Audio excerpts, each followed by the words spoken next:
유대인들은 오랜 세월 동안 율법을 지켰습니다. 그러다가 이제 예수 그리스도를 믿고 이제 기독교인이 되었습니다. 그럼에도 불구하고 오랜 세월 동안 지켜온 그 율법을 한순간에 버릴 수가 없었습니다. 그래서 그 기독교 그 신앙을 항상 뭐 그 당시에는 신약 성경에 쓰여져 있지도 않았고 항상 구약 성경과 연관시켜서 생각을 했습니다. 그러나 이방 기독교인들은 이 구약 성경을 모릅니다. 그런데 이 그 유대인으로 예수 믿는 사람들이 자꾸 이 성경과 구약 성경과 연관시켜서 그 율법적인 것을 자꾸 이야기하니까 거기서 트러블이 생긴 거죠. 트러블이 생겼어요. 예. 그래서 오늘 말씀에 믿음이 연약한 자를 너희가 봤을 때 그의 의견을 비판하지 말라 그랬습니다. 당시 로마 교회 안에서는 이 시장에서 파는 고기를 먹느냐 먹지 않느냐 문제로 갈등이 있었습니다. 어떤 사람들은 그 시장에서 파는 고기는 대부분 신전에 바쳐졌던 짐승의 고기이기 때문에 먹어서는 안 된다, 우상이다 그런 사람이 있고 거기에 대해서 개의치 않는 사람들도 있었습니다. 또 유대인의 습관으로 안식이나 절기를 또 지키려고 하는 사람들이 있었고 그 이방 기독교인들은 그걸 왜 지키느냐 그렇게 주장하는 사람들도 있었죠. 예. 그래서 거기에 대해서 이제 믿음이 연약한 자를 너희가 봤을 때 그 의견을 비판하지 말라. 먹는 자는 먹지 않는 자를 업신여기지 말고 먹지 않는 자는 먹는 자를 비판하지 말라. 하나님이 그를 받으셨다. 네. 당신들이 생각할 때 이 사람이 저렇고 저 사람은 저렇다 할지라도 그걸로 업신여기거나 비판하지 말라. 하나님이 그들을 다 받아주신 자들이다. 하나님이 그들을 받은 자. 믿음이 강한 자나 연약한 자나 다 하나님이 부르신 자다. 그렇기 때문에 하나님을 생각해야지. 하나님 생각하지 아니하고 내 생각에 내 판단에 따라 가지고 저 사람이 어떻다 그렇게 해서는 안 된다. 그렇습니다. 안 된다. 그래서 어떤 날이 중요하냐, 무엇을 먹느냐, 어떤 절기가 중요하냐, 이거는 그걸 가지고 따지지 말라. 우리가 중요하게 여기는 것은 주님이다. 주님이다. 우리가 언제 다 10절에 하나님의 심판대 앞에 서게 될 것이고 우리는 8절에 살아도 죽어도 주를 위하여 살고 죽는 자다. 우리는 주님의 것이다. 주님의 것이다. 그렇습니다. 또 훗날 심판대 앞에 서게 되면은 그 12절에 자기를 하나님께 직고하라. 직접 고백할 거다. 그렇습니다.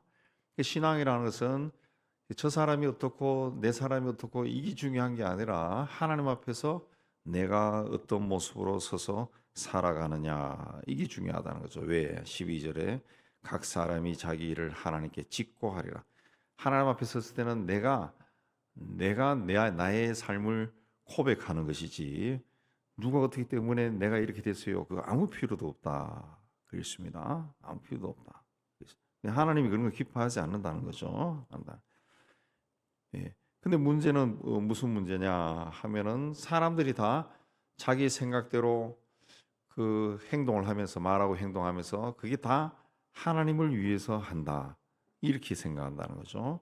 절기를 지키는 자도 하나님을 위해서 주님을 위해서 하고 고기를 먹는 자도 주님을 위해서 고기를 안 먹는 자도 주님을 위해서 절기를 지키지 말자 하는 자도 주님을 위해서 다 그 하나님을 위해서 주님을 위해서 그렇게 한다는 거죠. 오늘 이 시대부터 지금까지 다 그렇습니다. 다 주님을 위해서 일한다 그러죠. 주님을 위해서 십자군 전쟁을 일으키고 뭐 영화 같은 데서도 가끔 나오지만 주님을 위해서 전쟁을 하고 사람들을 죽이고 주님을 위해서 하나님을 위해서 주님은 그렇게 하라고 한 적이 없는데 인간들이 자기 어떤 그 세속적인 욕망에 그 하나님까지 끌어들여서 그 자기의 욕망을 채우는 그런 일을 하면서 주님을 위해서 그렇게 이야기한다는 거죠.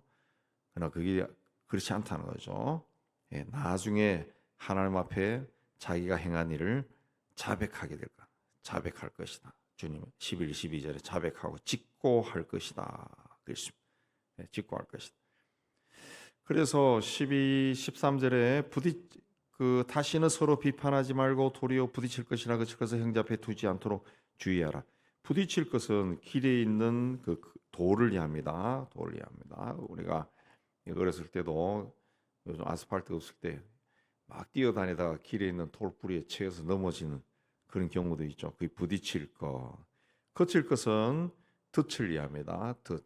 덫이라고 하는 것은 짐승을 잡기 위해서 그 의도적으로 걸릴 만한 곳에 설치하는 것이 덫이죠. 마찬가지로 형제를 넘어지게 하기 위해서 의도적으로 행하는 것이 바로 이 거칠 것이라. 거칠. 예. 그냥 믿음이 강한 사람은 성경을 많이 알고 있는 사람은 그렇지 않은 사람에 비해서 부딪힐 것이나 거칠 것을 그렇지 않은 사람에게 놓아둘 수가 있어요. 놔둘 수가 있습니다. 다 알고 있으니까. 그러나 그렇게 하지 말라. 그래서 주의하라. 그런 것들을 형제 앞에 두지 않도록 주의하라. 내가 그냥 지나가는 말로 해도 믿음이 약한 사람은 그것 때문에 넘어질 수 있다는 거죠. 그러니까 항상 주의해라. 17절에 하나님의 나라를 먹고 마시는 것이 아니라 성령 안에서 의와 평강과 희락이다. 하나님 나라는 의와 평강과 희락이다. 의라고 하는 것은 뭐 정의를 이야기하는 것이 아니라 죄에서 사함을 받는 것입니다. 하나님 나라는 의. 그러면 죄에서 용서받은 사람들이 모여 있는 곳이다. 그걸 이해합니다. 그다음 평강이라고 하는 것.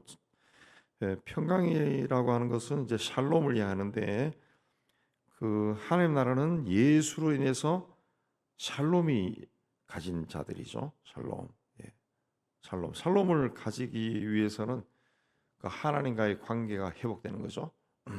그래서 예수로 인해 가지고 하나님과 좋은 관계를 맺고 있는 자들이 이제 평강이죠. 평강, 샬롬을 가지고 있고, 그다음에 희락이라고 하는 것은 이제 기쁨이죠. 기쁨. 그러니까 기쁨은 그 예수로 인해서 내 죄가 다 사함 받고 하나님의 구원받고 하나님의 구원받고 하나님의 자녀가 되었다. 나는 하나님의 자녀다 했을 때 그 기쁨, 우리 마음에서 흘러넘치는 기쁨. 그러니까 하나님 나라는 이 의와 평강과 희락이다 그랬습니다. 근데 그게 오직 성령 안에 있다 그랬습니다. 성령 안에 있는 것이다 그랬습니다. 그냥 내가 억지로 나는 의로운 자야, 나는 평화가 있어, 기쁨이 있어 이게 아니라 성령 안에서 그걸 소유한 것이다. 하나님 나라는 성령 안에 의, 성령 안에서 의와 평강과 희락. 그 의와 평강과 희락도 우리가 그리스도에 의해서 죄 사함을 받고 의로운 자가 되고 예수님에 의해서 하나님과 관계가 회복되어 평화를 누리는 자가 되고 그로 인해서 기쁨이 충만하다 할지라도 이 성령 안에 있지 않으면 성령으로 충만하지 않으면 이게 지속되지 않는 거죠. 지속되지 않아. 그래서 우리 예수 믿는 사람도 또다시 죄를 지을 수 있고 평화가 깨어져서 굉장히 걱정, 근심, 두려움, 불안 가운데 살 수 있고 또 기쁨이 없는 우울한 생활도 할 수 있는 거죠. 그러니까 성령 안에 있어야죠. 성령 안에서 오직 성령 안에서 의와 평강과 희락이다 그랬습니다. 성령 안에서 희락이다 그랬습니다.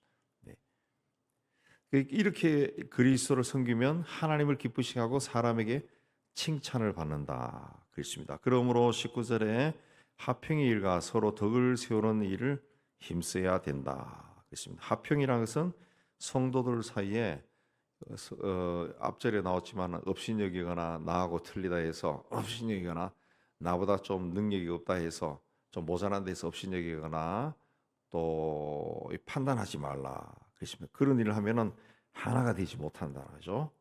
화평해야 된다. 화평해야 돼. 그다음에 덕을 세운다라고 할 때 덕을 세우는 것은 이제 집을 건축하다는 그런 뜻입니다. 성서의 원뜻이 집을 건축한다 그런 뜻인데 덕을 세우는 것은 그러니까 하나하나 벽돌 쌓듯이 쌓아가는 것이다. 쌓아가는 것이다. 그렇습니다. 어느 날 오늘부터 덕스러운 사람이 되자 해서 덕스러운 게 아니라 그 평생에 걸쳐 가지고 집을 짓듯이 쌓아가는 것이 덕을 세우는 일이다. 덕을 세우는 일이다. 교회 안에 그 성도들끼리 서로 화평하고 서로 이렇게 덕을 세우는 사람들이 많으면은 교회가 은혜로워지는 거죠. 은혜로워지는 거예요.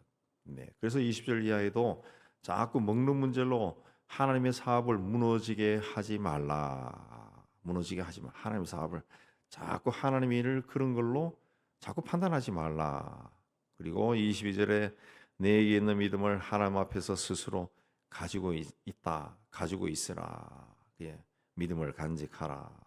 믿음을 따라 하지 않은 것은 다 죄다.